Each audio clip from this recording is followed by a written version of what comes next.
Bonjour à toutes et à tous, vous êtes sur Capital FM avec la vitamine Z. Aujourd'hui, Sandra vous emmène dans le monde du folklore estudiantin à la rencontre des membres de l'ordre du CHO. Bonsoir mademoiselle, alors pourquoi être entrée dans le CHO? Pour une fois, il y avait un ordre qui s'ouvrait à la psychologie qui était enfin mixte et puis qu'il fallait continuer le parcours estudiantin jusqu'au bout, en tout cas au niveau de la calotte. Et puis surtout parce que je quittais Louvain-la-Neuve et que c'était un bon moyen de revoir tous les gens du cercle et d'avoir encore une connexion avec eux. Pourquoi je suis rentré dans le CHO? Eh bien c'est simple, je voyais ça un peu comme une continuité du folklore que je pouvais développer. Il y avait des valeurs qui m'intéressaient, des gens avec qui je m'entendais bien. Donc voilà, c'est un peu le package de tout ça.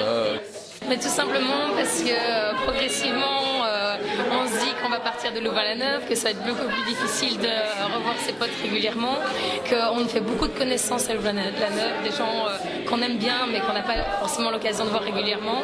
Et donc l'ordre permet de se rassembler une fois par mois et c'est un très bon prétexte pour se voir, pour faire la fête, avec une visée commune, avec un petit aspect quand même un peu plus sérieux qui est la psychologie. Et est-ce que tu dirais que un ordre, se résume uniquement à la guindaille? Non, c'est pas que de la guindaille, je pense qu'il y a plus que ça, il y a aussi une perpétuation du folklore et de certaines traditions.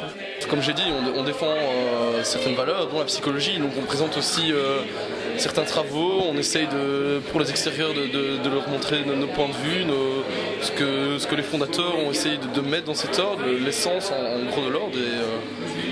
Et voilà, donc c'est vraiment un partage, autant entre les gens qui veulent être initiés ici, qui adhèrent ou qui apprennent à adhérer à ce genre ou qui amènent leur point de vue au niveau de ce qu'on essaie de défendre, et en même temps, pour les gens d'autres ordres qui viennent au niveau des extérieurs, on leur montre ce que nous défendons, ce qu'on propose, ce qu'on a envie d'amener, en plus que cet esprit juste de guindaille.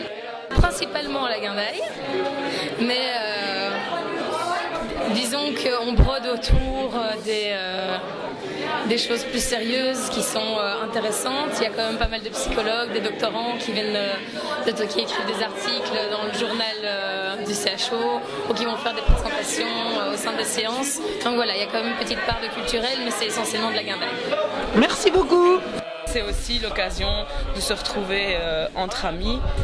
Et d'ailleurs, je pense qu'on peut affirmer qu'on boit nettement moins de bière en ordre qu'en guindaille. Sinon, je serais pas là parce que voilà, je suis dans un stade de ma vie où la guindaille, c'est pas ce qui prime pour moi. Mais les valeurs qu'on défend à travers ce folklore, c'est ça qui m'importe. C'est vraiment les valeurs et inculquer ces valeurs aux nouveaux. Et la guindaille est un moyen de se retrouver et d'être dans la convivialité.